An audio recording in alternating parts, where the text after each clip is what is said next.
hari ini atau malam ini kita akan berbicara tentang rumah tangga idaman. Terlebih untuk seorang suami yang sudah dipastikan oleh Allah ar-rijalu qawwamuna 'alan nisa, seorang suami itu sebagai pemimpin bagi wanita. Musibah di atas musibah pada saat ada pemimpin bodoh, itu musibah. Banyak dari wanita-wanita karir atau wanita-wanita yang mencari, yang selalu memikirkan pekerjaan, dia nggak mikir pasangan hidup karena dia sudah cukup dengan segala sesuatunya. Makanya Islam menutup segala pintu itu semuanya agar yang bekerja itu laki-laki dan perempuan duduk di rumah.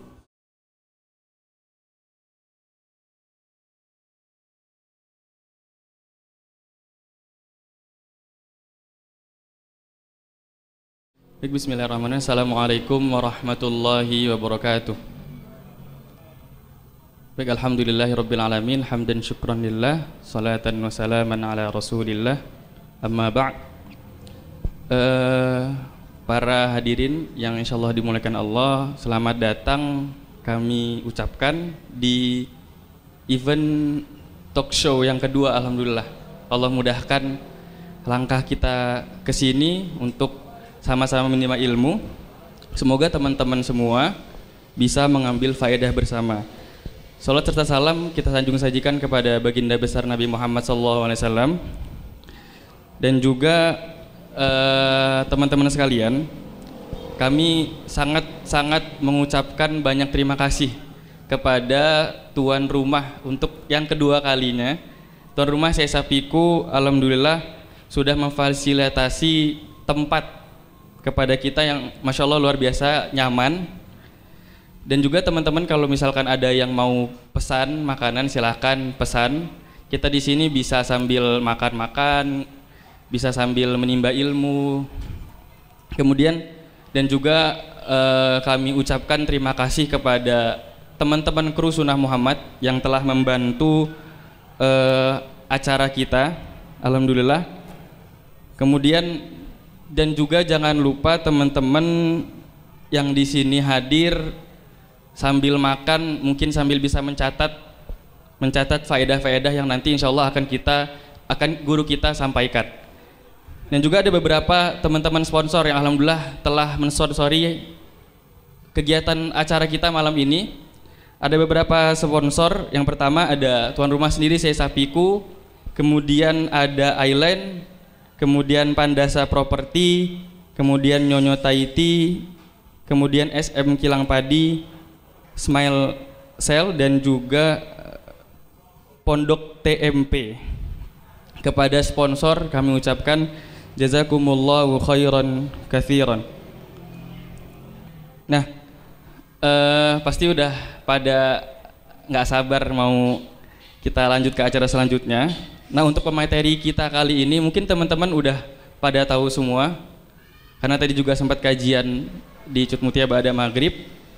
Untuk pemateri kita kali ini sudah sangat ma'ruf. Mungkin kalau teman-teman melihat di YouTube Jakarta Mengaji, itu ada Ustadz Halis Syar'i dari Jakarta, kemudian juga ada Ustadz Harith Abu Naufal. Kepada Ustadz kami persilakan Ustadz bisa menempati tempat.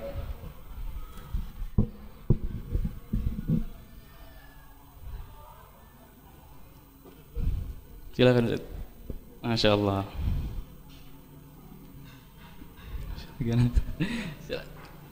Gimana Ustaz kabarnya Ustaz? Alhamdulillah. Ya, alhamdulillah. Alhamdulillah Ustaz ya. Sehat, kenyang. Alhamdulillah. Alhamdulillah kenyang Ustaz ya. Karena baru tadi baru makan Ustaz ya. Gimana Ustaz di Aceh Ustaz? Kira-kira suasananya gitu Ustaz?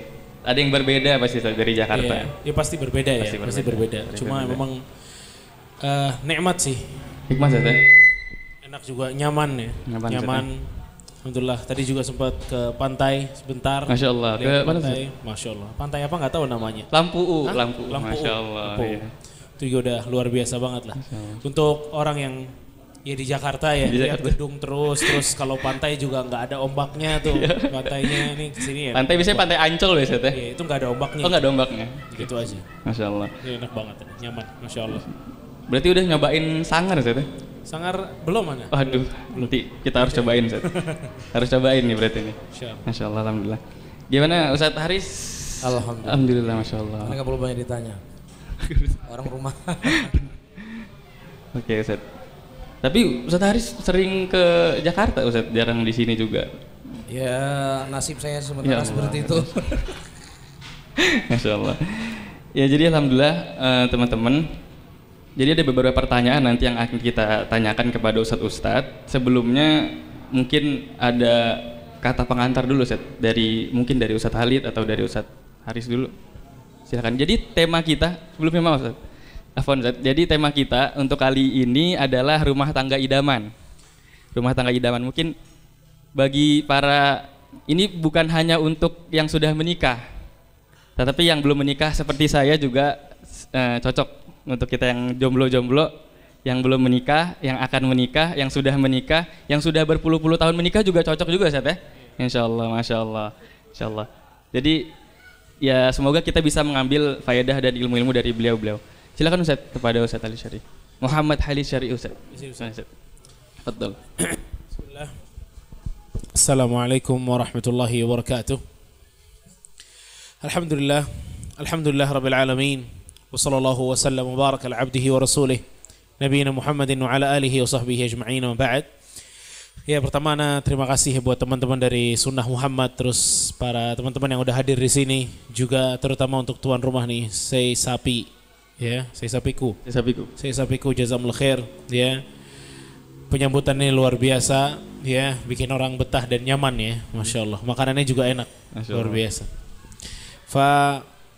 Hari ini atau malam ini kita akan berbicara tentang rumah tangga idaman.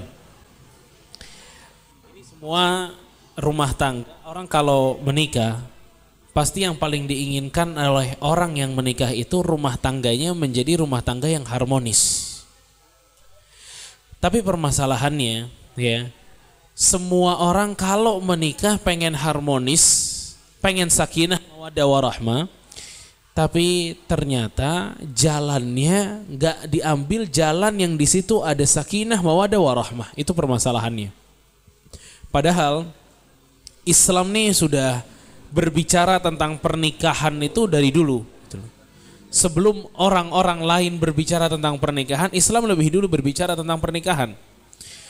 Makanya pada saat ada seseorang datang kepada Umar bin Khattab radhiyallahu anhu, lalu mengatakan, dan orang ini Yahudi ya, orang Yahudi ini bilang kepada Umar bin Khattab, "Ya Amirul Mukminin, innakum taqra'una ayatan law nazalat alaina ma'syaral yahud latakhadnaha 'idan." Wahai Umar, wahai Amirul Mukminin, sesungguhnya kalian kerap membaca satu ayat yang jika ayat itu diturunkannya kepada kami orang-orang Yahudi, kami akan jadikan hari turunnya ayat tersebut hari raya buat kami. Saking besarnya ayat ini. Kata Umar, ayu ayat apa yang kamu maksudkan?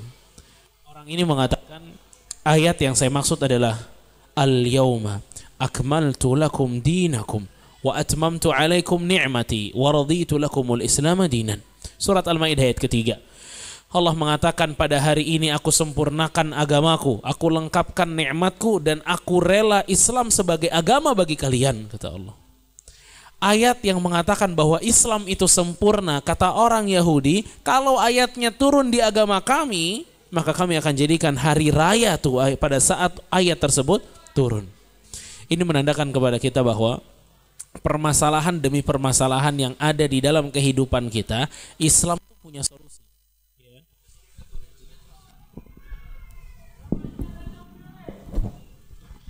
Ya.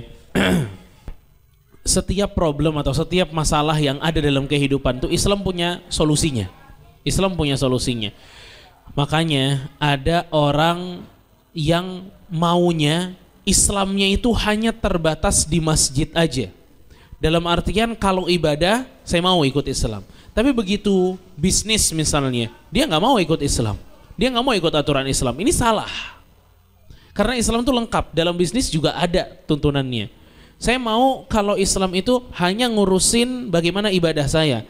Kalau ngurusin rumah tangga saya nggak mau ikut Islam. Ini salah. Karena Islam itu sempurna, semua aspek kehidupan diurus di dalam Al-Quran dan sunnah-sunnah Nabi SAW. Dan inilah titiknya, rumah tangga idaman.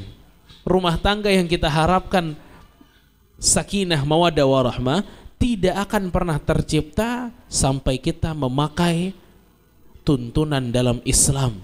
Bagaimana menjadikan keluarga kita keluarga yang sakinah, mawaddah, warahmah. Karena sakinah, mawaddah, warahmah ini pemberian dari Allah Subhanahu wa taala.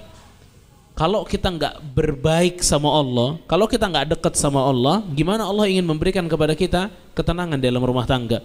Maka untuk setiap yang pengen rumah tangganya menjadi rumah tangga idaman, jalannya adalah lihat aturan Islam, bagaimana cara menata rumah tangga. Di situ Allah akan memberikan keberkahan dan ketenangan bagi rumah tangga kita. Masya Allah, luar biasa.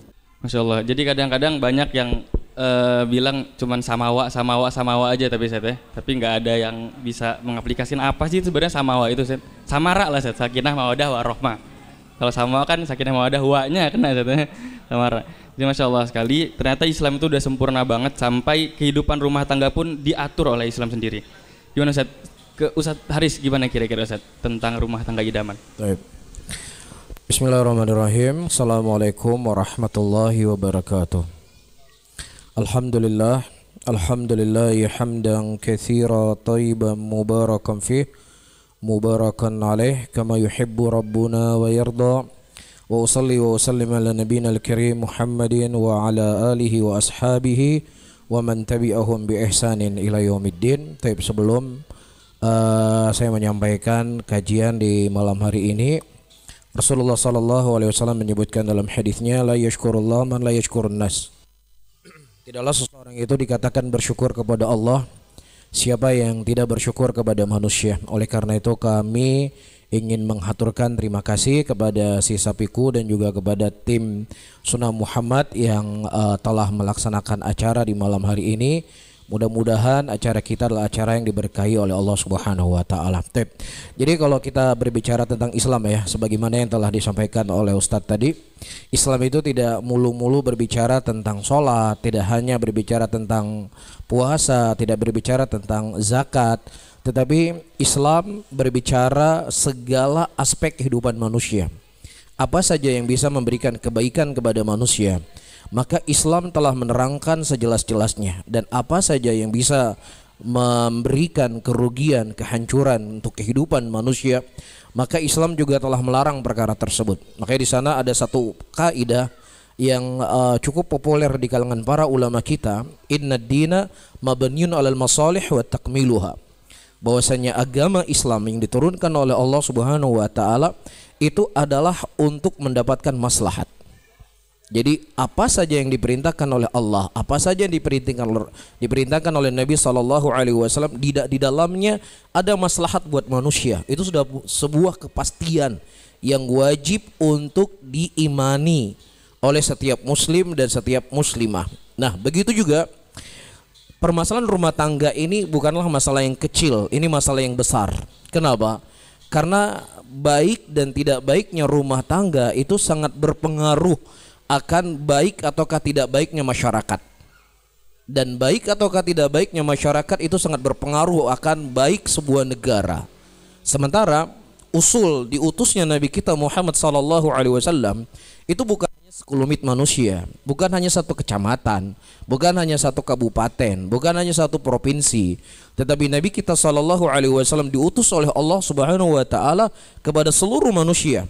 Wa ma arsalnaka illa rahmatan lil alamin. Tidaklah kami mengutus engkau ya Muhammad kecuali untuk memberikan kebaikan kepada seluruh alam semesta.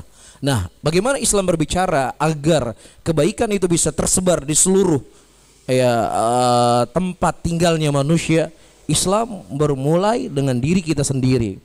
Kemudian Islam bermulai dengan komunitas yang paling kecil. Apa itu komunitas yang paling kecil? Keluarga. Iya, keluarga. Makanya ya seperti yang sudah disinggung tadi, kita ingin berbahagia dalam rumah tangga kita. Ya nggak perlu kita nonton sinetron, nggak perlu kita baca novel, nggak perlu kita baca ke psikiater. Gimana supaya saya bisa membangun rumah tangga saya indah dengan pasangan saya, nggak perlu.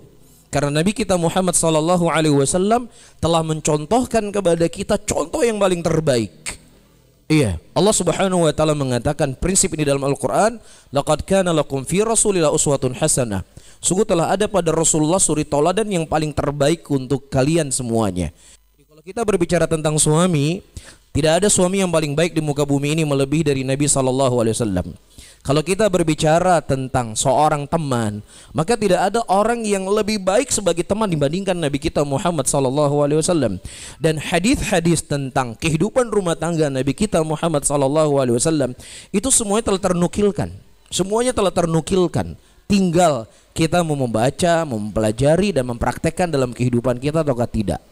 Ya, jadi teman-teman semuanya, para hadirin dan hadirat rahimani wa rahimakumullah, intinya siapa yang mereka ingin mendapatkan kebahagiaan dalam rumah tangganya, dia mesti harus mewujudkan rumah tangga Nabi Muhammad sallallahu alaihi wasallam dalam kehidupannya sehingga menjadilah baiti jannati. Rumahku adalah surga buatku. Nah, wallahu taala alam bisawab.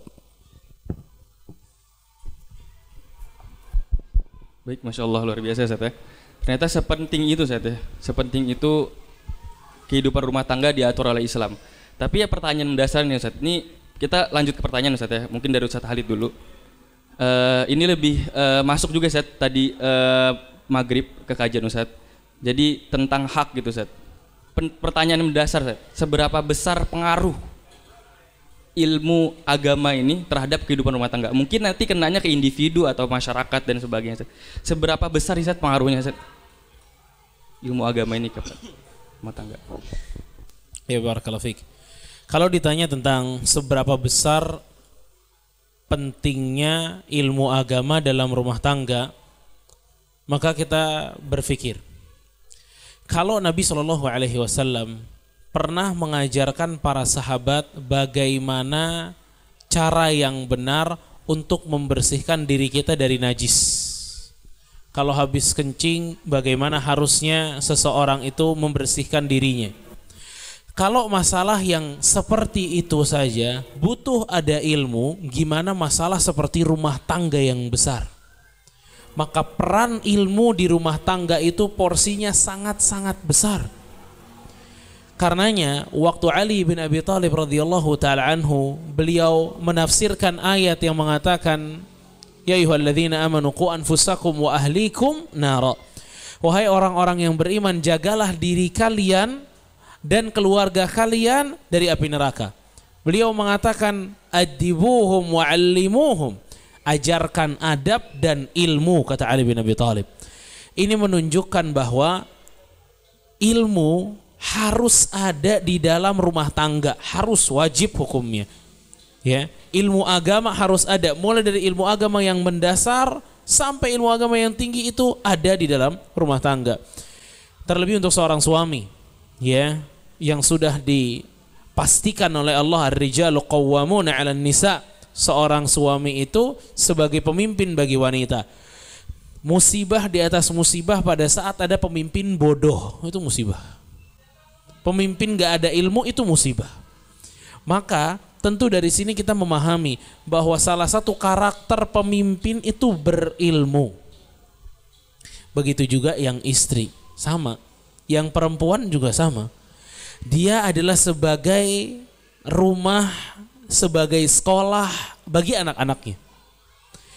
Sekolah kalau nggak ada ilmu, apa yang mau dikasih?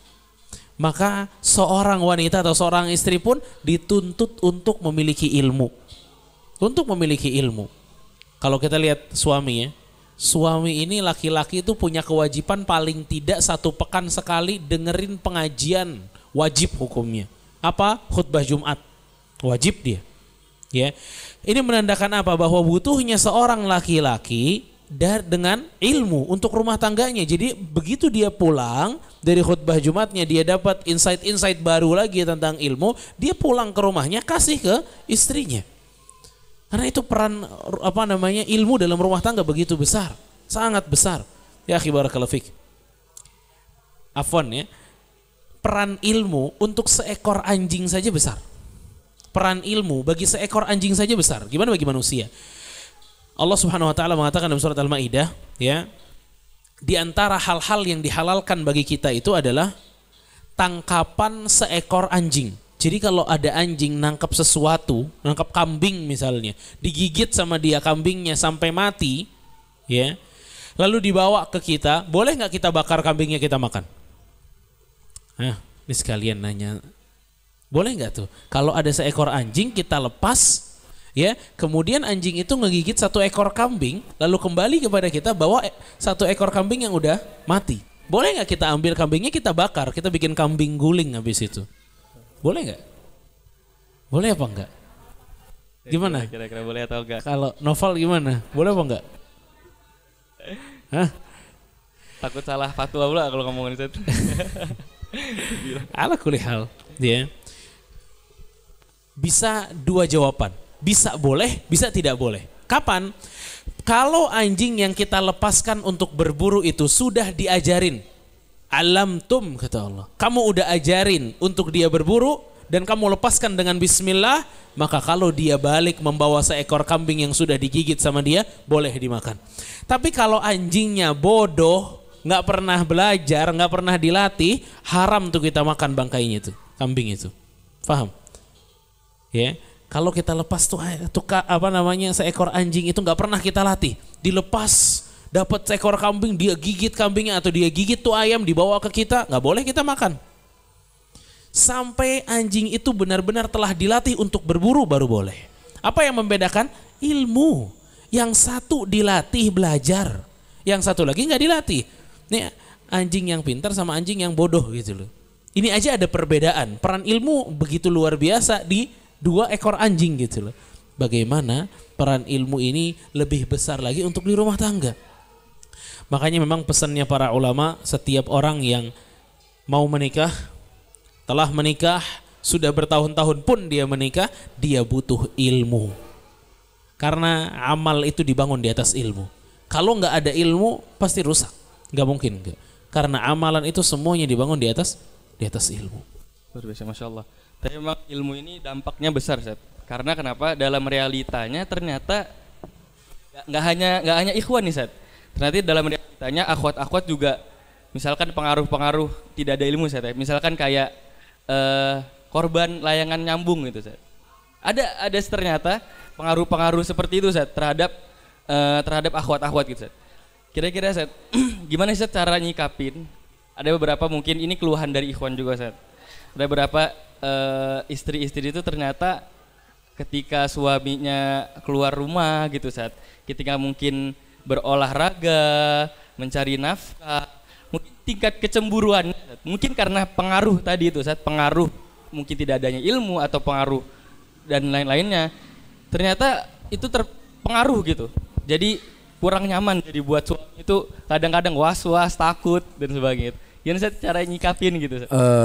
Jadi soalnya ini saya sampaikan bukan dari saya ya. Jadi ini dari panitia. Jadi kalau memang yang mau saya sampaikan sebenarnya bukan ingin menembak, tetapi itu terkadang menjadi tipikal sebagian wanita. Tapi sebenarnya kalau kita berbicara tentang hukum Islam ya, cemburu itu tidak selama-lamanya jelek. Bahkan cemburu itu adalah bagian dari merekat rumah tangga.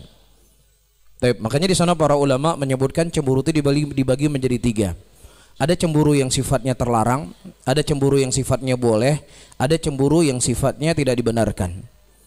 Adapun cemburu yang sifatnya tidak dibenarkan, pada waktu itu Rasulullah sallallahu alaihi wasallam beliau melamar Ummu Salamah radhiyallahu taala anha.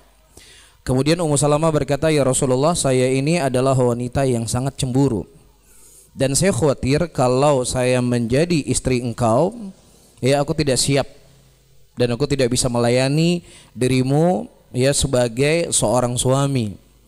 Kemudian Nabi sallallahu alaihi wasallam berdoa kepada Allah Subhanahu wa taala agar Allah menghilangkan rasa cemburu itu dari Ummu Salamah radhiyallahu taala anha. Perhatikan. Nah, kalau seandainya cemburu itu dibolehkan secara mutlak, dibolehkan secara totalitas, maka Nabi sallallahu alaihi wasallam tidak akan mendoakan agar rasa cemburu itu hilang dari Ummu Salamah. Tapi karena didoakan oleh Nabilah menunjukkan bahwasanya cemburu itu ada yang akan membuat jelek dalam rumah tangga. Nah, sebagian wanita atau sebagian istri ketika dia terlalu protektif kepada suaminya, dia berpikir ya suaminya itu akan semakin cinta sama dia, ya suaminya itu akan semakin sayang sama dia, suaminya itu akan selalu dekat dengan dia. Padahal hal-hal yang seperti ini justru akan merenggangkan rumah tangga. Iya, akan merenggangkan rumah tangga. Jadi dinukilkan dari salah seorang ulama salaf ketika anaknya menikah. Iya, nah biasanya kan seorang ayah memberikan wasiat kepada anak, jadilah istri yang baik, A, B, C, D dan seterusnya ya. Hal-hal yang umum sifatnya. Tetapi ya si bapak ini atau si alim ini dia menasihati anaknya. Dia berkata, wah anakku, kamu jangan terlalu cemburu. Kamu gak boleh terlalu cemburu. Karena cemburu ini akan bisa meletakkan rumah tanggamu, meretakkan rumah tanggamu, menghancurkan rumah tanggamu. Iya, mungkin mohon maaf ya ibu-ibu semuanya, teman-teman para akhwat, ketika pernikahannya hari pertama, hari kedua, hari ketiga, ya 5 menit sekali misalnya pasangannya WA, bang udah di mana, bang pulangnya kapan, 5 menit sekali itu mungkin dia akan bahagia. Ini masalahnya udah nikahnya setahun, 2 tahun, 3 tahun, baru keluar rumah, bang udah di mana, 5 menit ke depan, bang udah di mana, kapan pulang, ya. Kira-kira gimana bapak-bapak atau teman-teman yang sudah lama nikah? Ya, jadi ini hal-hal yang harus dijauhi. Hal-hal yang seperti ini bukanlah hal yang baik dalam berumah tangga. Ketika seseorang sudah menerima dia sebagai suaminya, ya, dan dia telah memberikan perwakilan walinya kepada orang tuanya untuk menikahkan dia, maka ya dia sudah percaya laki-laki ini dia tidak akan buat macam-macam. Tapi kalau semenjak dari awal dia curiga nih mau kemana, bahkan ada sebagian wanita sama teman laki-laki, sama teman laki-laki suaminya cemburu, coba bayangin. Bahkan ada dia jalan sama ibunya sendiri, jalan sama bapaknya sendiri, cemburu. Ini bukan hal yang baik. Ya, justru ini akan membuat kejelekan dalam rumah tangga. Kemudian yang kedua, ya teman-teman semuanya, cemburu yang sifatnya boleh. Pada suatu hari Ummu Salamah radhiyallahu taala anha mendatangkan kue atau makanan untuk Nabi SAW, dan Nabi pada waktu itu sedang berada di rumah Aisyah radhiyallahu taala anha. Iya, nah karena kuenya diberikan oleh madunya Aisyah radhiyallahu taala anha yaitu Ummu Salamah, kemudian ditepis kuenya oleh Aisyah sampai piringnya pecah dan makanannya itu terburai atau berjatuhan. Apa kata Nabi pada waktu itu? Nabi berkata, ibu kalian sedang cemburu. Ibu kalian sedang cemburu. Subhanallah, Nabi nggak marah. Nabi nggak berkata, kamu ini kan istri Nabi. Ya, kamu ini kan sudah ngerti agama. Kamu ini kan sudah belajar agama. Masa begini model kamu? Enggak. Nabi berkata, ibu kamu sedang cemburu. Jadi ini pencemburu yang sifatnya apa? Hal yang dibolehkan, hal yang dibenarkan. Tetapi di sana juga ada cemburu yang sifatnya wajib. Apa misalnya? Suaminya mesra-mesraan dengan perempuan yang bukan mahram, suaminya berjalan dengan wanita yang bukan mahram, dia nggak ada rasa marah sedikit pun, nggak ada rasa cemburu. Maka ini ada beberapa hal. Hal yang pertama, bisa saja dia sudah tidak cinta sama kamu, dan ini adalah awal dari retaknya rumah tangga ketika sudah tidak ada saling mencintai. Ya, jadi tetap Islam itu ketika berbicara al-wasitiyah, ya, berbicara tentang tengah, Islam tidak hanya berbicara tengah itu dalam masalah ibadah, tapi juga Islam berbicara tengah dalam hubungan rumah tangga, dan lebih spesifik lagi masalah cemburu tadi, ya. Dan subhanallah ya, ini menunjukkan akan kemuliaannya agama kita. Masalah cemburu rumah tangga pun dibahas secara mendetail oleh para ulama kita. Nah, wallahu a'lam bishawab. Masyaallah, memang tidak hanya ternyata cemburu juga harus pada tempatnya. Artinya jangan terlalu berlebihan dan juga tidak terlalu kurang gitu. Jadi ada beberapa juga permasalahan ketika misalkan banyak dari kita, misalkan suami nih pulang kerja gitu, capek gitu. Tapi pulang kerja itu langsung main HP kadang-kadang. Jadi istrinya nggak ada dilihat, nggak ada apa, pulang kerja assalamualaikum langsung duduk main HP, scroll Instagram gitu. Ini kan sangat berpengaruh banget mungkin ke kehidupan rumah tangga nih. Ternyata media sosial ini ternyata sangat berpengaruh. Seberapa besar pengaruh media sosial tuh bagi kehidupan rumah tangga? Ya, seberapa besar pengaruh medsos buat pasangan gitu ya? Ya besar. Apalagi kalau si suami atau istri itu edik banget sama medsos. Ya, itu sangat besar banget, sangat besar banget. Dan tadi salah satu sisi negatifnya, kalau si suami ataupun istri dia edik banget sama medsosnya, itu pasti menghilangkan quality time. Ya, quality time-nya udah nggak ada lagi tuh, atau jarang banget munculnya tuh quality time itu, susah banget gitu. Ya, kerja, kemudian nyampe rumah main HP. Ya, istrinya nggak ditengok, atau sebaliknya istrinya sibuk ngurus anak, begitu waktunya untuk suami ternyata main HP juga gitu loh. Jadi quality time ini nggak ada gitu loh. Padahal Nabi kita SAW tuh selalu menjaga quality time sama istri-istrinya. Nabi SAW itu dalam hadis Ummu Salamah itu Nabi selalu ngobrol dulu di malam hari itu sama Ummu Salamah. Sedangkan umurnya Ummu Salamah waktu dilamar sama Nabi udah nggak muda lagi tuh. Di atas 50 atau di atas 60. Nabi pun seperti itu. Ya. Jadi ini udah tua tapi quality time masih terjaga. Itu Nabi kita SAW.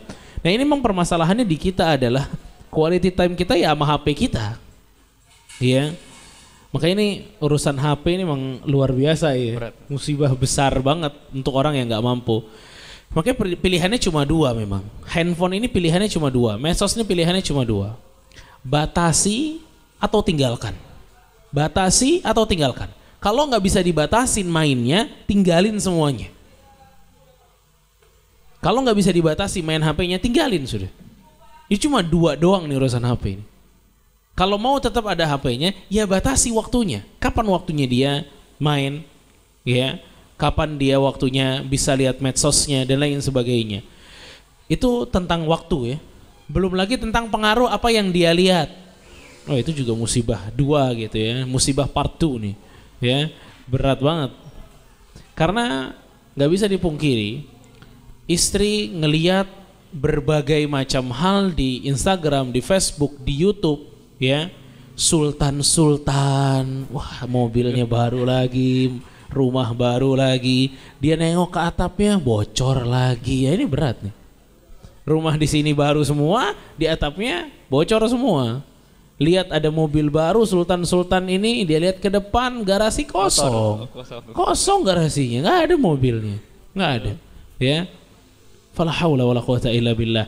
Ini menjadikan adanya kufur nikmat nanti untuk istri, ya. Begitu juga suami.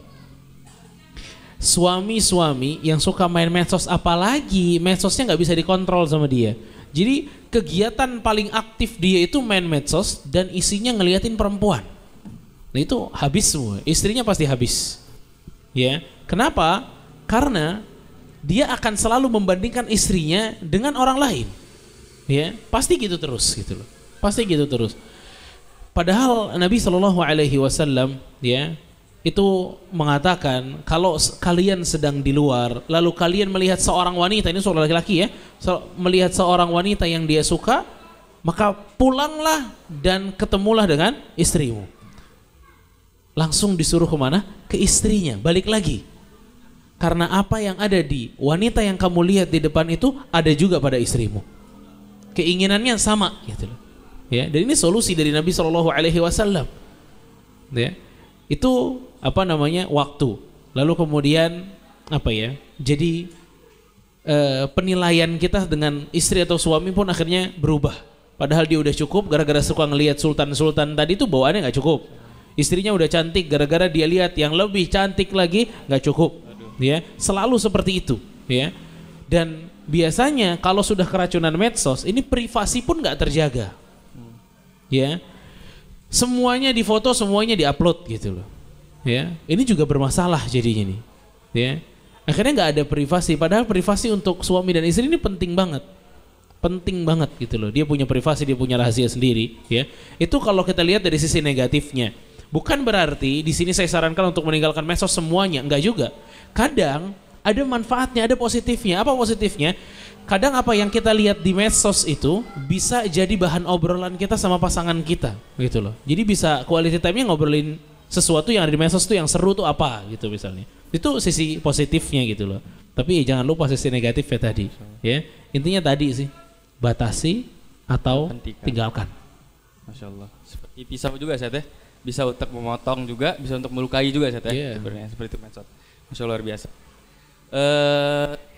Ustaz Haris, ternyata dalam realitanya Ustaz ada beberapa kasus Ustaz, ada beberapa ikhwan-ikhwan juga yang mengeluhkan Ustaz. Jadi ternyata ketika nih Ustaz, ketika dia sudah menikah dengan seorang akhwat atau wanita Ustaz, di awal-awal pernikahan atau di tengah-tengah ternyata dia mendapati bahwasannya pasangannya itu mungkin apa dibilang Ustaz ya? Sudah rusak gitu mungkin Ustaz. Mungkin sudah apa namanya? Bukan Ustaz, sudah tidak ini lagi Ustaz. Sudah tidak mungkin bahasa medisnya sudah tidak perjaka lagi. Ya pasti nggak perjaka lagi. Yang akhwat Ustaz. Tidak perawan lagi. Ya pasti nggak perawan lagi. Ternyata sebelum apa lagi? Ternyata di malam pertama ternyata dia menemukan atau di tengah-tengah dia menceritakan masa lalunya mungkin Ustaz. Ternyata dia sebelumnya sudah tidak perawan lagi gitu Ustaz. Itu gimana Ustaz? Jadi sebenarnya ketika si wanita tadi sudah menjadi istri dan si laki ini sudah menjadi suami, sebenarnya dia sudah menerima seluruh apa yang ada pada si istri dan dia menerima seluruh apa yang ada pada si suami. Dan dia nggak mesti harus menceritakan saya sudah begini dan saya sudah begitu. Jadi sesuatu yang telah ditutup oleh Allah Subhanahu wa taala dia harus menutupnya. Bahkan kalau kita membaca dari buku fikihnya para ulama, ketika ada seorang berzina, mana yang lebih baik untuk dirinya? Apakah dia melaporkan kepada hukumah untuk supaya dia dirajam atau dia dihukumi dengan zina yang dia lakukan, atau dia sembunyikan antara dia dengan Allah Subhanahu wa taala? Nah, para ulama mengatakan hukum asalnya yang afdal si wanita itu menyembunyikan atau si laki-laki itu menyembunyikan apa yang dilakukan. Karena ketika dia mengungkapkan dosa, dia mengungkapkan maksiat, ya ada di sini hak Allah Subhanahu wa taala yang tidak dia jaga. Makanya ketika ada seorang wanita pada waktu itu mendatangi Nabi Muhammad sallallahu alaihi wasallam dan dia mengatakan, "Ya Rasulullah, saya telah berzina." Ya, Nabi sallallahu alaihi wasallam tidak langsung menghukumi dia.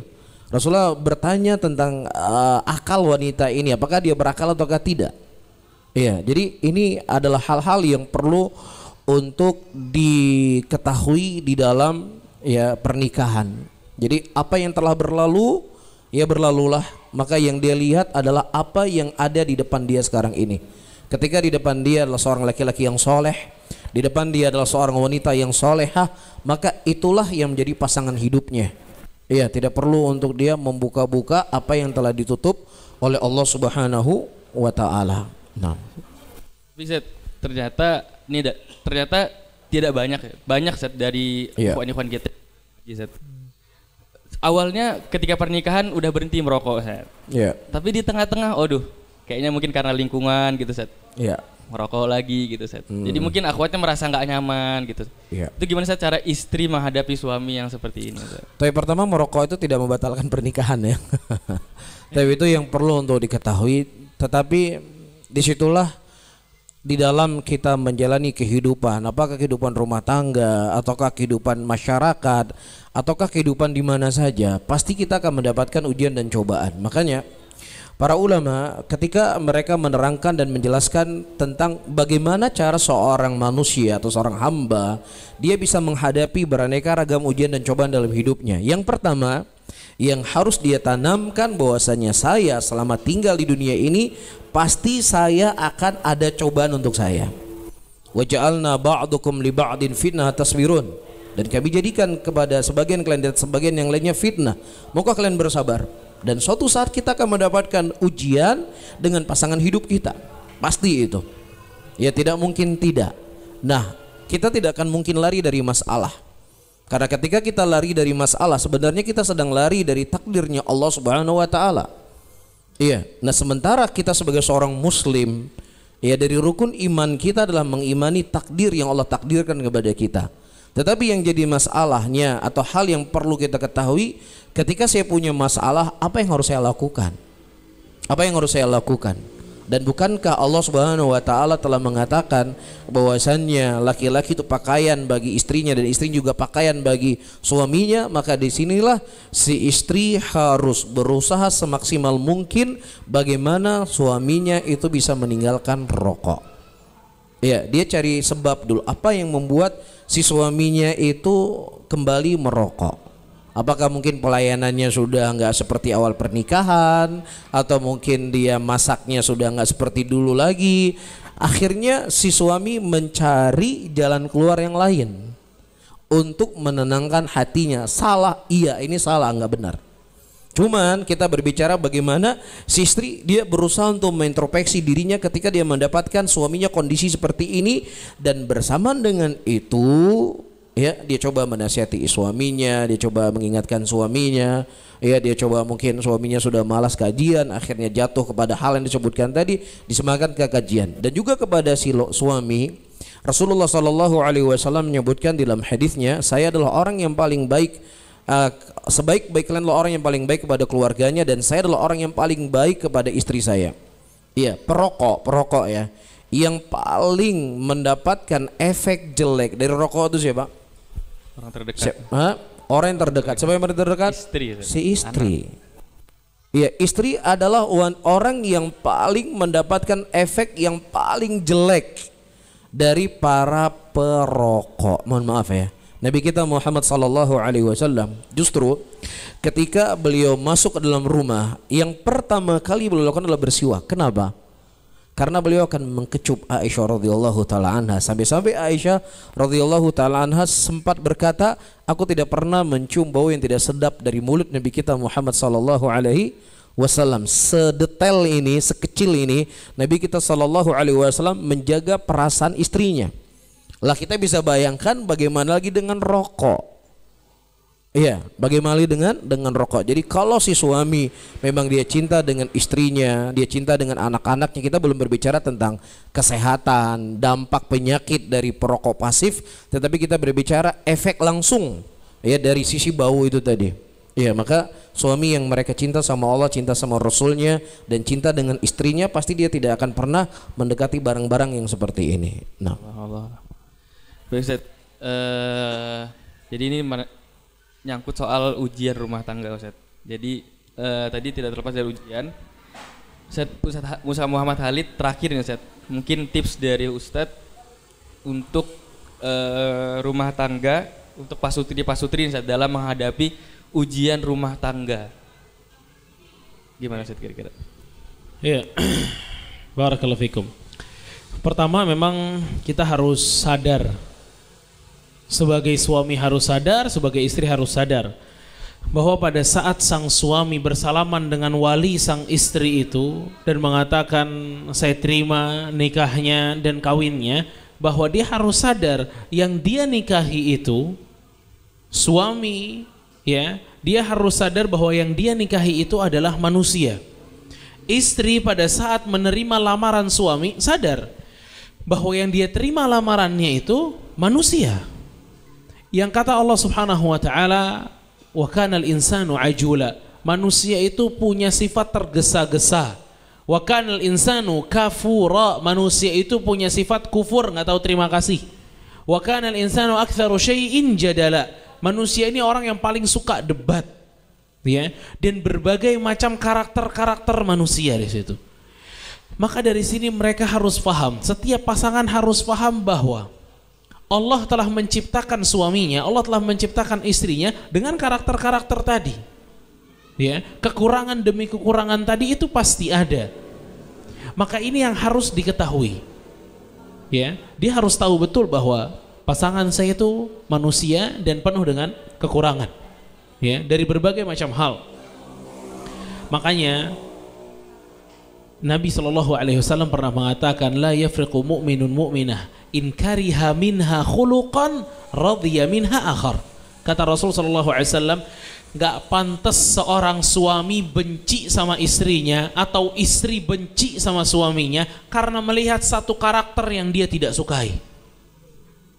Radhiya minha akhar, kan dia ada karakter lagi yang kita sukai.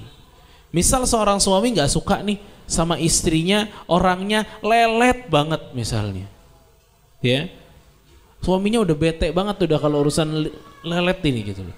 Ini satu karakter yang dia nggak suka gitu loh. Tapi kan ada karakter lagi yang dia suka. Ternyata istrinya tuh biar lelet seperti itu, tapi untuk menjamu suaminya waktu datang itu luar biasa. Suaminya kalau ngomong sesuatu dihadirkan apa yang dia inginkan. Ini kan luar biasa. Ya, makanya sabda Rasul SAW itu luar biasa. Radhiya minha akhar, lihatlah dengan karakter yang masih kalian cintai. Makanya memang penglihatan kita kepada pasangannya harus dirubah. Kalau kita ngelihatnya sisi negatif terus, habis pasti. Tapi kalau kita berusaha untuk melihat sisi positifnya, itu akan langgeng pernikahan. Makanya tips agar kita mengetahui bagaimana caranya agar kita nggak terlalu sakit dengan konflik yang ada di rumah tangga, itu dia harus tahu dulu bahwa suaminya atau istrinya tuh punya kesalahan, dan bukan hanya punya kesalahan tapi punya kebenaran, kebaikan dan lain sebagainya. Ya, ini hal yang patut untuk diketahui. Dan juga ya, konflik-konflik di dalam rumah tangga itu nggak mungkin hilang dari rumah tangga. Orang-orang bilang itu kayak apa? Kayak garam di sayur, Ustaz ya. Ya. Ada, jadi sayur tuh kalau biar berasa itu mesti ada apa? Garamnya. Kalau enggak anyep gitu. Enggak enak gitu ya. Anyep itu bahasa. Anyep apa? Bahasa aneh ya, Pak, anyep ya, bukan bahasa sini. Hambar gitu saya. Oh iya, hambar ya itu. Ya. Bahasa Jakarta. Anyep kalau bahasa Betawi. Enggak enak gitu. Ya. Ternyata adanya konflik di rumah tangga itu membuat manis satu rumah tangga. Kapan? Pada saat baikan. Itu pada saat baikan itu beda lagi ceritanya, romantis lagi tuh, asik lagi tuh. Tapi kalau nggak pernah ada konflik tuh, ya lempeng-lempeng aja, hambar-hambar aja, biasa aja. Nggak sempet turun, nanti naiknya juga nggak bakal berasa. Ini sempet turun tuh, begitu naik tuh wah luar biasa. Manis banget ya. Manis banget gitu loh ya. Maka ini konflik memang nggak bakal bisa terhindarkan. Dan akhiran yang terakhir, ya, bahwa Nabi kita SAW, ya, beliau juga pernah memberikan kepada kita satu nasihat yang begitu indah gitu loh. Saat Rasulullah SAW tahu bahwa rumah tangga itu pasti ada konfliknya dan tidak ada yang bisa melerai konflik ini kecuali Allah Subhanahu Wa Taala, Rasulullah SAW mengatakan, rahimallahu rajulan qama minal laili fasalla thumma ayqadha zawjaha fa in abat nadhaha fi wajhiha al-ma. Kata Rasulullah SAW, Allah merahmati seorang suami yang bangun di tengah malam lalu sholat dan membangunkan istrinya. Kalau istrinya nggak mau bangun, ia cipratkan air ke wajah istrinya. Wa rahimallahu imra'atan, dan Allah juga merahmati seorang wanita, qamat minal laili fa shallat, dia bangun malam untuk sholat.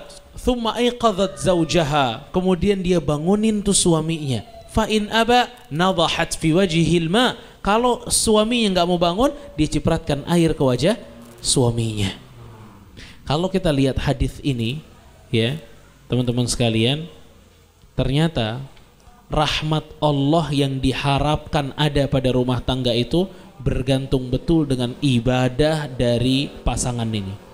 Karena yang dirahmati siapa? Suami yang sholat malam dan bangunin istrinya untuk sholat. Yang dirahmati siapa? Istri yang bangun malam dan bangunin suaminya untuk sholat malam. Mereka kerjasama untuk beribadah kepada Allah. Allah selesaikan urusannya. Allah berikan rahmat dalam rumah tangganya. Maka ini kunci besar untuk rumah tangga yang banyak konfliknya. Dekatkan diri Anda kepada Allah. Allah pasti kasih jalan keluar buat kita. Barakallahu fikum. Barakallahu fikum, Ustaz. Ini mungkin terakhir, Ustaz, dari Ustaz Haris. Jadi tadi Ustaz Haris ada nyinggung tentang bagaimana kita bisa istiqomah dalam taat beribadah, Ustaz. Tetapi pada realitanya, Ustaz, mungkin ada masa-masa futur, Ustaz, dari salah satu pasangan gitu, Ustaz.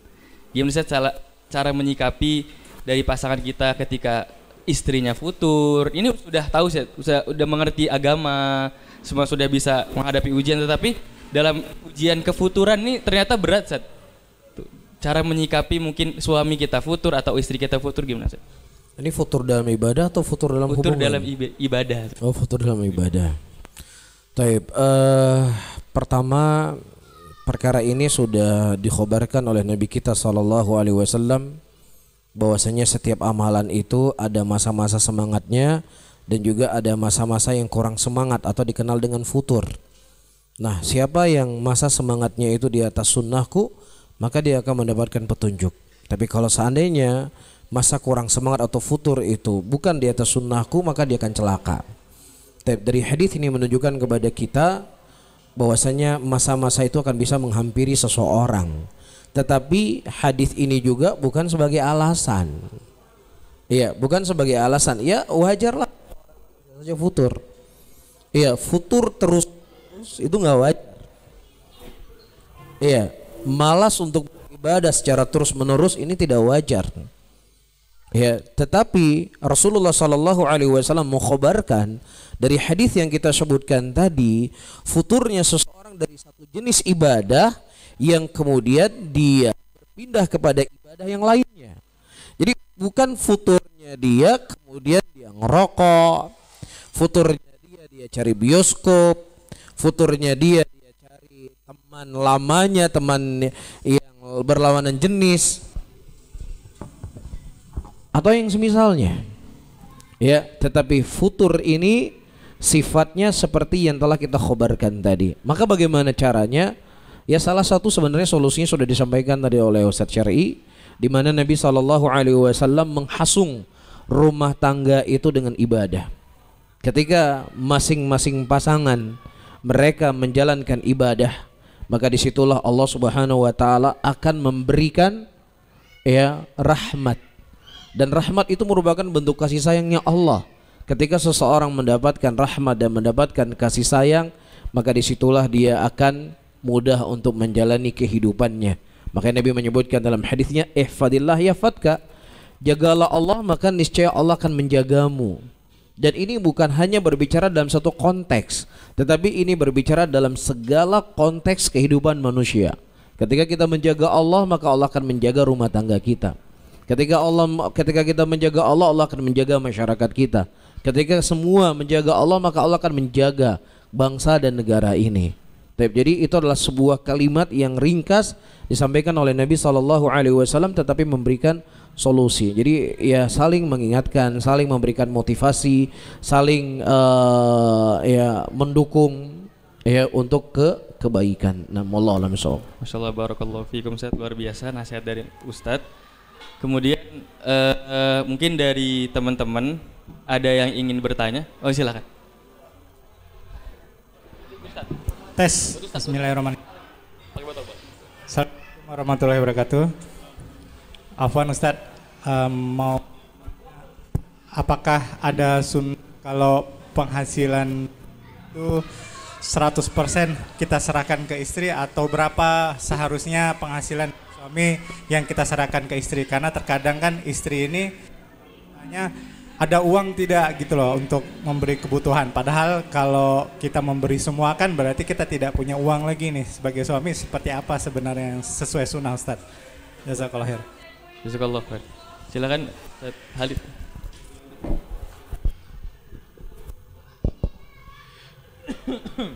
Iya. Barakallahu fikum, jazakallahu khair atas pertanyaannya, Pak. Adakah tuntunan dalam syariat tentang berapa persen yang mesti diberikan kepada istri? Ya. Fa'ala kulli hal, kalau ditanya tentang pasnya tuh berapa persen, itu enggak ada dalam Al-Qur'an dan Sunnah. Ya. Namun Rasulullah SAW mengatakan ibda biman ta'ul. Dahulukan orang yang menjadi tanggung jawab kita. Seorang suami, tanggung jawab terbesarnya adalah terhadap istri. Ya, maka yang pertama kali harus dipenuhi nafkahnya setelah dirinya istri. Kalau dia udah pakai baju, istrinya harus punya baju gitu loh. Ya. Baru setelah itu yang setelahnya. Tapi kalau ditanya berapa, apakah sampai 100% apalagi? Tentu tidak. Ya, tentu tidak. Bahkan ya, maaf nih ya.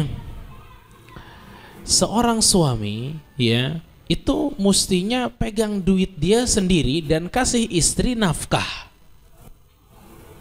Kalau mau dikasih lebih boleh, Tapi bukan berarti gaji suami yang terima istri. Ini salah konsep. Ya, salah konsep. Karena suami ini itu membayangin yang mestinya ngasih uang atau nafkah itu kan suami. Lah ini gara-gara gajinya kalau masuk selalu ditransfer ke istri 100%, setiap suaminya mau jalan minta duit sama istrinya. Ini nggak pas nih. Ya, mah mau jalan mah minta jajan, la ilaha illallah. Kenapa jadi suaminya yang minta gitu loh? Ini kalau kebalik gini, izzah sama dhillahnya kelihatan banget. Yang mestinya ada izzah itu suami, istrinya pamit mau ke warung, mau beli apa? Mau beli ini dan itu. Ya suami ngasih. Ini bima faddalallahu ba'dahum ala ba'd. Allah lebihkan suami ini bima anfaqu, dari infak yang diberikan. Ya. Jadi jangan disetor semuanya ke istri. Suami yang pegang uang karena itu uangnya dia, istri dapat nafkahnya. Ya, bukan berarti saya ngajarin suaminya untuk pelit ya, enggak. Ya. Enggak seperti itu, tapi uang itu dipegang sama suami dan dia diberikan juga kepada istri. Ya. Jadi enggak tepat kalau ada suami yang ngasih 100% uangnya kepada istri. Ya, wallahu a'lam. Tapi banyak juga loh Ustaz bangga gitu saat ada suami bangga. Kayak apa? Ada orang-orang yang kayak bangga gajinya dikasih 100% ke istrinya. Nanti ini gue tinggal minta istri doang nih gitu. Iya, salah. Kayak orang-orang bangga gitu Ustaz, kayak banyak banget orang-orang kayak gitu. Gimana tuh Ustaz Haris? Kali ada tambahannya.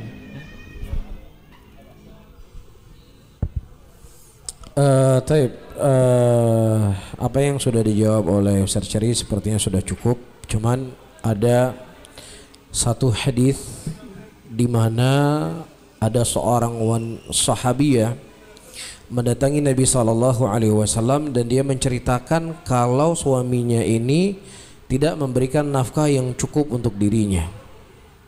Apakah boleh dia mengambil harta si suami? Kemudian Nabi SAW, khudhi ma yakfiki wa waladaki. Ambillah apa yang mencukupi dirimu dan keluargamu.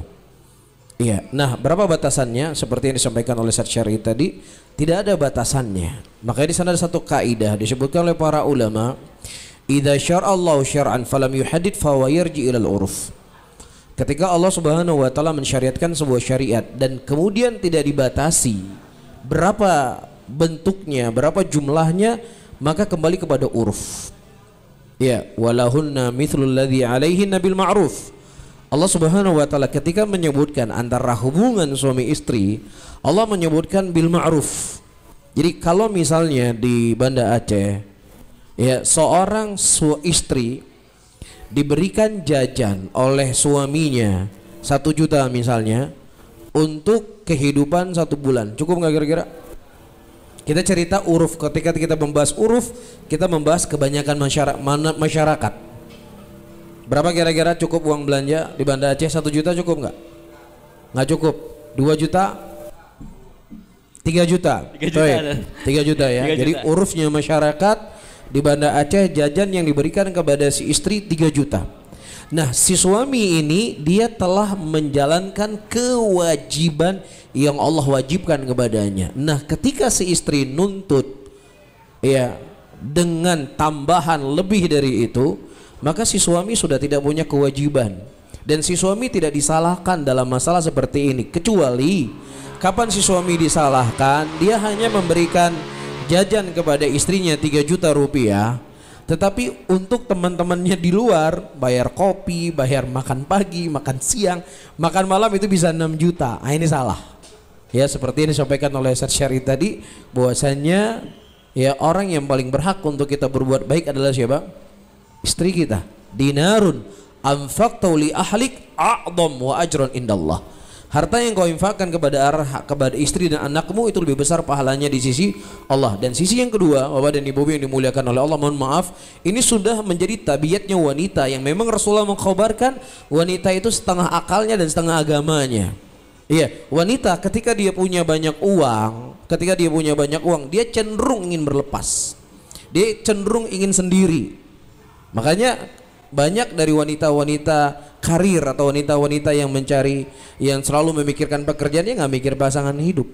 Karena dia sudah cukup dengan segala sesuatunya. Makanya Islam menutup segala pintu itu semuanya agar yang bekerja itu laki-laki ya dan perempuan duduk di rumah.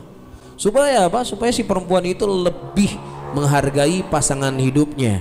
Ya, karena banyak dalam rumah tangga ketika si istri lebih banyak uangnya dibandingkan laki-laki, itu terkadang bukan kita katakan haram ya, tetapi terkadang banyak permasalahan dalam rumah tangga. Nah, wallahu a'lam bishawab. Insyaallah barakallahu fiik atas jawabannya Ustaz. Ini gimana kira-kira Ustaz? Satu soal lagi atau gimana Ustaz? Satu soal lagi Ustaz ya. Kita bertanya untuk satu pertanyaan terakhir. Dari teman-teman mungkin ada yang ingin bertanya. Satu pertanyaan terakhir. Ada yang ingin bertanya? Sebelum kita akhiri talk show kita pada malam ini. Ada yang mau bertanya? Oke, silakan. Assalamualaikum warahmatullahi wabarakatuh. Jazakallah khairan Ustadz. Ana mau bertanya, di dalam Islam masalah mertua itu bukan tanggung jawabnya daripada suami si istri. Ana mau bertanya, jika dulunya si akhwat itu bekerja memberikan kepada nafkahnya kepada ibunya atau ayahnya, kemudian dia menikah dan tidak bisa memberi lagi kepada ibunya atau ayahnya, itu apakah istrinya boleh meminta kepada suaminya untuk dikasih ke mertuanya dengan sesanggupnya si suami tersebut Ustadz? Jazakallah khairan Ustadz. Iya, barakallahu fiik. Memang mertua itu bukan tanggung jawab suami kita. Ya, mertua itu bukan tanggung jawab suami kita. Maaf kalau di Indonesia terutama ya, memang kenyataan ini begitu luar biasa. Ya, banyak suami-suami yang menganggap bahwa mertuanya ini adalah dalam tanda kutip orang tua nomor 2. Padahal di dalam Islam tidak. Yang menjadi orang tua nomor 2 itu saudara ibunya dia, bibinya ya, amma tuh bibinya ya, bibinya apa, makciknya dia. Ya, itu orang tua keduanya dia, itu yang paling berhak diberikan kebaikan setelah orang tuanya. Ya, jadi banyak yang keliru. Maka kalau keliru prioritas, keliru pasti haknya. Ya, maka harus tahu dulu ini. Begitu juga sang istri sama. Ya, yang menjadi orang tua keduanya saudara ibunya dia, bukan mertuanya, sama. Ya.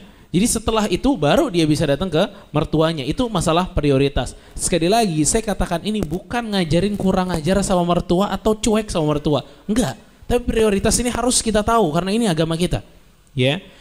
Fa barakallahu fikum, kalau istri awalnya bekerja lalu kemudian gara-gara menikah itu harus keluar dari kerjaan ya, dan dia ingin memberikan nafkah kepada orang tuanya, dia minta suaminya. Ya. Boleh nggak minta suaminya? Boleh dia minta suaminya. Sebagaimana suaminya juga boleh menolaknya. Ya, suaminya juga nggak ada kewajiban ya untuk menerima tawaran tersebut, tidak ada kewajiban karena memang bukan kewajiban si suami. Tapi kalau suaminya ingin berbuat baik ya kepada orang tua yang telah mendidik istrinya dulu ya, maka ini kebaikan buat sang suami. Ya, kesempatan baik banget untuk sang suami. Bahkan infak dia membantu seseorang yang circle-nya dekat sama dia, ini kebaikan yang luar biasa banget gitu loh. Ya. Maka kalau ditanya kewajiban, tidak. Tapi kalau suaminya mau ngasih, istrinya mau minta, boleh minta. Tapi nggak ada kewajiban suaminya untuk ngasih.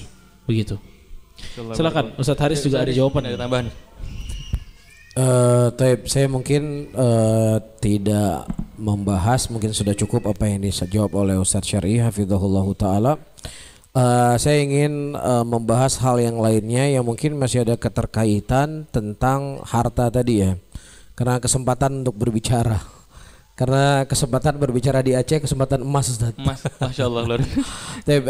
Jadi banyak di dalam rumah tangga ya terjadi keributan, bahkan terjadi perceraian karena tidak jelas dalam pengaturan keuangan. Kalau kita membaca pembahasan para ulama tentang keuangan itu nggak ada bedanya antara uang antara suami dengan istri dengan antara A dengan si B yang dia tidak punya hubungan apapun. Jadi misalnya kita berhutang dengan si A yang bukan dari kerabat kita, kita wajib membayar kan, wajib bayar. Nah begitu juga ketika suami berhutang kepada istri, ya maka si suami wajib membayar hutang istrinya tadi. Ketika kita tidak membayar hutang orang lain, itu dianggap sebagai kezaliman. Ketika kita punya uang, maka lebih zalim lagi si suami yang tidak bayar hutang istrinya ketika dia mampu. Makanya di sini para ulama menjelaskan apa saja yang berhubungan uang atau harta dengan pihak lain, begitu juga sama hubungannya dengan suami istri. Jadi misalnya si suami tadi dia meminta mahar istrinya, diperjelas ini mahar untuk apa? Ini mahar sebagai hutang atau ini mahar sebagai modal usaha? Kalau dia sebagai hutang, maka wajib kamu membayar hutang apapun kondisi dan keadaan kamu. Kamu masih sebagai suami atau kamu sudah jadi mantan suami, tetap harus dibayar. Tapi kalau seandainya ini adalah modal usaha, kemudian ya dari modal usaha tersebut ada pengembangan bisnis dan ada keuntungan. Ketika kita berbisnis dengan teman kita, wajib untuk kita memberikan keuntungan yang dia tanam saham kepada kita, maka si istri itu lebih wajib lagi menerima hasil keuntungan dari hasil dagang suaminya.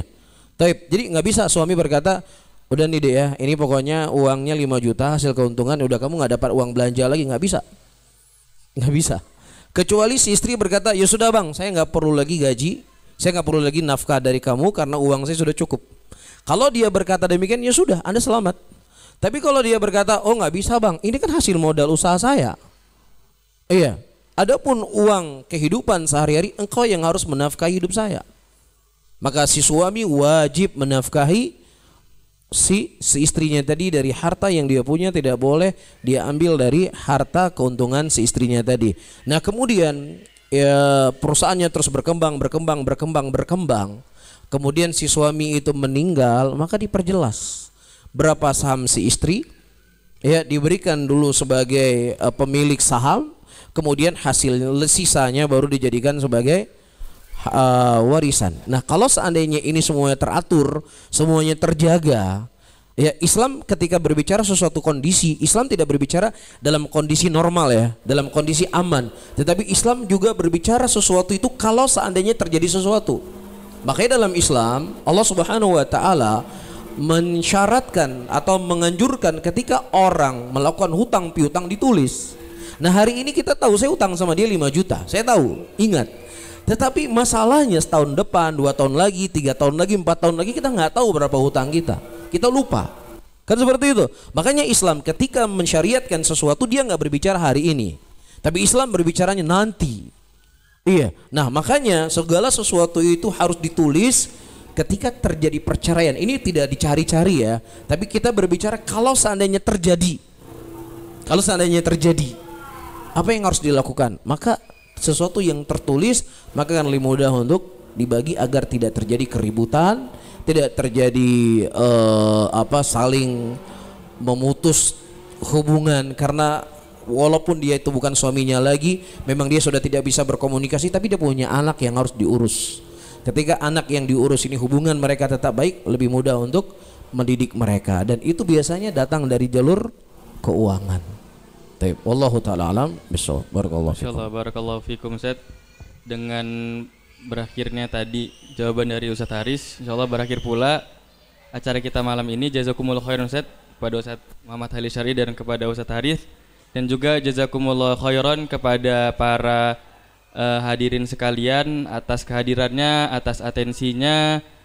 Semoga Allah mudahkan kita untuk bisa hadir di dalam majelis-majelis ilmu yang akan datang.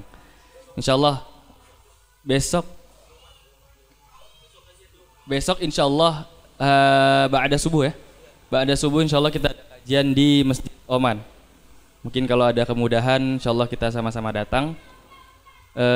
Baik, mungkin itu saja dari saya selaku moderator mohon maaf atas kesalahan. kita akhiri dengan doa kafaratul majlis. Subhanakallahumma wabihamdika asyhadu an la ilaha illa anta astaghfiruka. Baik, itu saja dari saya. Wabillahi taufiq wal hidayah. Wassalamualaikum warahmatullahi wabarakatuh.